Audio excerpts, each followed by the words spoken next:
I would now like to introduce our first speaker, Nebraska Governor Jim Pillen. Governor Pillen was sworn in as Nebraska's 41st governor on January 5th, 2023. Governor Pillen grew up on a farm in Platte County, Nebraska, and raised pigs with his father, Dale. He graduated from Lakeview High School. He earned a bachelor's degree in animal science from University of Nebraska-Lincoln and married Suzanne Shreve. Governor Pillen then earned a doctorate of veterinary medicine from Kansas State. In 1983, he returned to Nebraska and opened a small animal practice and swine consulting practice before starting other businesses and entering politics. Please help me welcome Governor Pillen to the stage.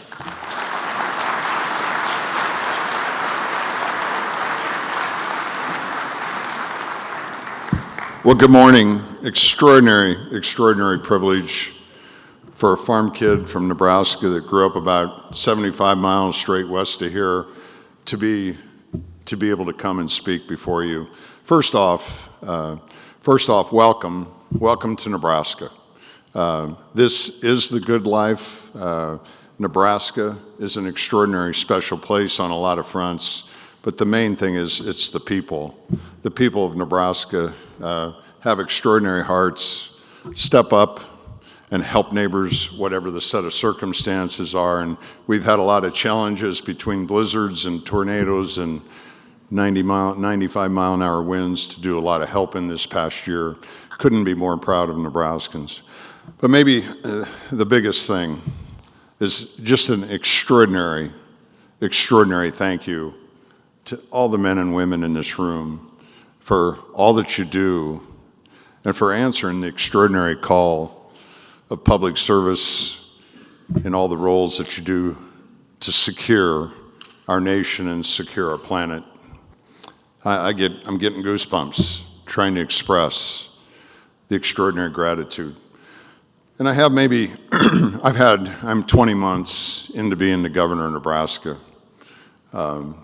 Most of my friends, my good friends, still can't believe it, right? Because they know that I haven't liked politicians and all sorts of things about that. And they'll say, well, Pillen, how are you doing with politics? And my answer is really simple. I'm doing fantastic. I don't do them. It's an incredible privilege for me to be here amongst leaders that do what's right 100% of the time. I believe our country, our state, is in dire need of people stepping up to do what's right, no matter what the circumstances are. So I keep my life really simple as governor of Nebraska. I pray to do God's will. I'm going to be 100% positive with every interaction. I'm going to work harder than anybody else and just do what you believe is right. Two gifts I'd like to give you this morning that I've been able to experience. And one is the extraordinary gift of public service. And again, thanking you for answering that call. But a standard. When I was in transition, our Chief Justice of the Nebraska Supreme Court took me through the chambers. And of course, I'd never been in the chambers. And I said, holy cow. He took me in from where the judges walk in, and it's just spectacular. And by the way, we have people from all over the country come and tour our state capital in Nebraska. And many, I don't think they're telling me what I want to hear. They say, this Nebraska state capital is extraordinary. So our Supreme Court chamber's incredible. And I said to Chief Justice Havikan, oh my gosh, what was it like the first time you sat in the chair?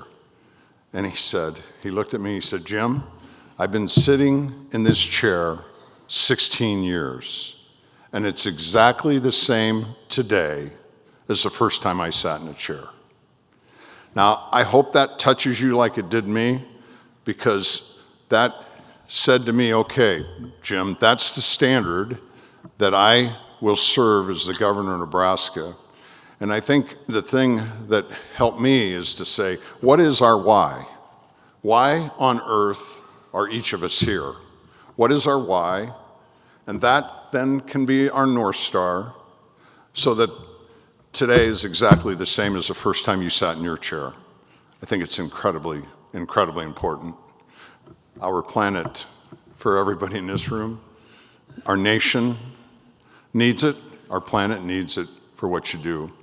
I think that's incredibly important. And maybe the other one I want to share with you, because it has changed how I see the world, how I think. I was 60, 90 days in, and I had met with our Native American tribal leaders up in South Sioux City. And in Nebraska, we would have had the Ponca tribe, the Omaha tribe, the Winnebago tribe, and the Sani Sioux. And I had spent a fair amount of time in the Winnebago area helping a priest friend of mine over the years. But in this meeting, tribal leader of the Sani Sioux at the end, his name's Alonzo, the tribal leader Alonzo Denny, said to me, "Mr. Governor, can I share with you what I learned from my grandfather?" And I said, "Well, by all means." He said, "You know, when we're together, we're having meetings to make things better. It's a big deal and it lasts a long time." And I said, "Yeah, I got it." He goes, no, Mr. Governor. No, Mr. Governor.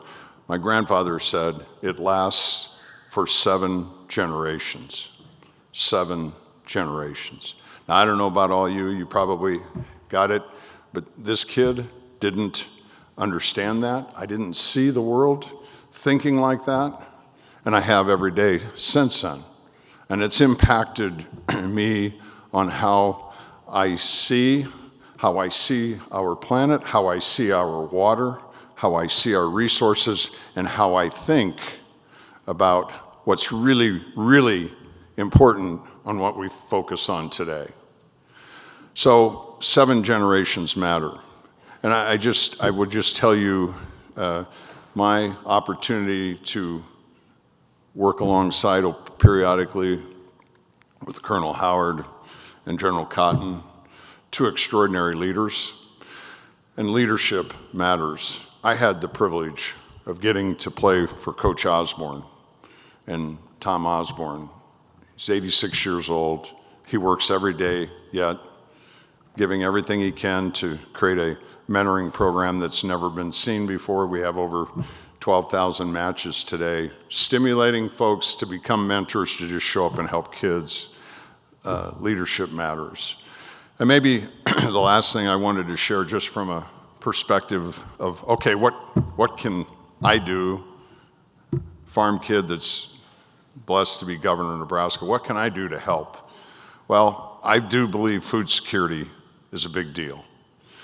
I've been spending my lifetime in working on how do we feed, how do we become more efficient.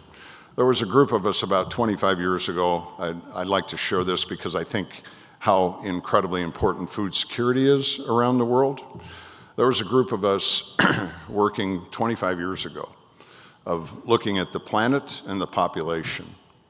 And 25 years ago, the estimate was that the planet by 2050 would have about 10 billion people.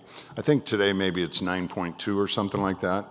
But we were talking back in the late 90s, we were feeding at that time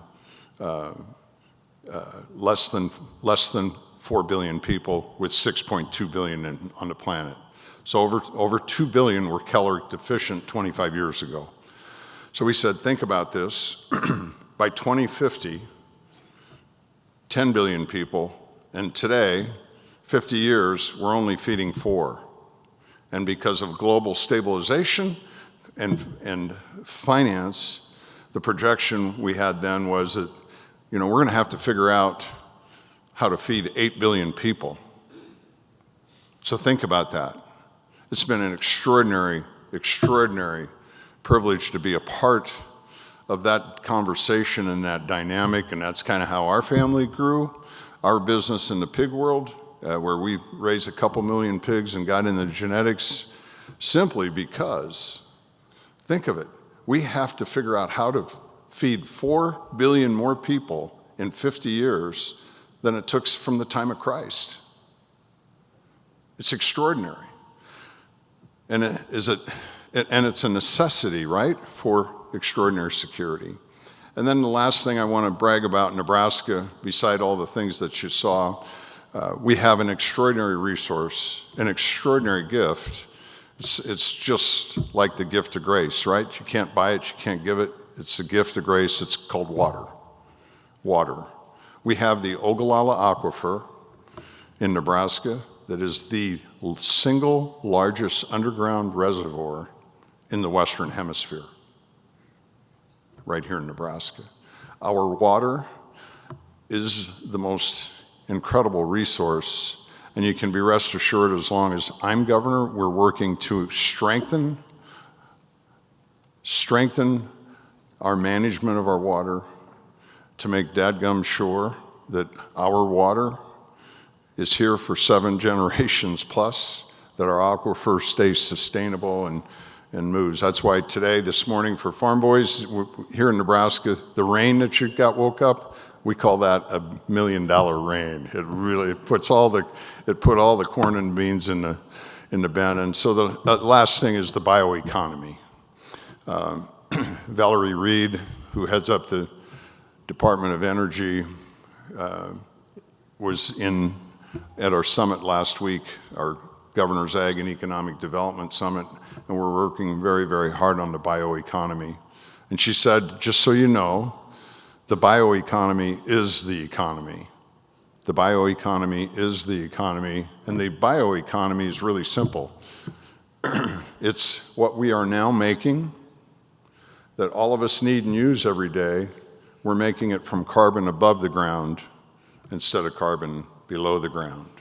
So first generation was the ethanol plants that came under policy from President Bush, and now policy from President Biden is taking it to warp speed, where now we are taking ethanol and we are transforming, and we are making acetone and acetyl acid polypropylenes, we're making amino acids, we're making plastics.